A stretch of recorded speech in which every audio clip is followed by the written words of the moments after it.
Well, using heightened language, you know, for a highly emotional play is a pretty strong classical tradition.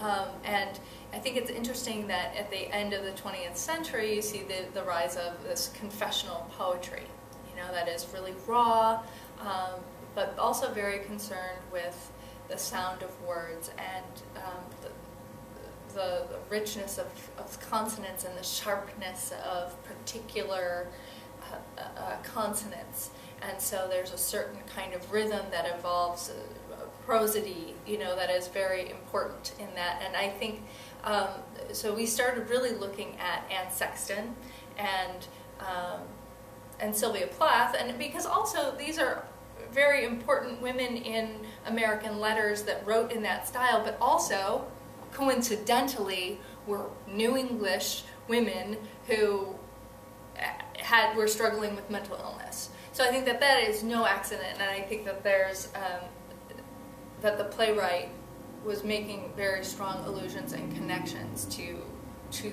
their writing. There's a poem that Anne Sexton has from the book To Bedlam and Back Again, which is really very much about her experience with mental illness and repeated suicide attempts. And it's a famous poem called The Double Image, which is about her relationship with her young daughter and feeling, you know, disconnected from her and wanting her daughter to understand that all of the things that were going on with her mental illness were not about, not that she didn't love her daughter, but that she was faced.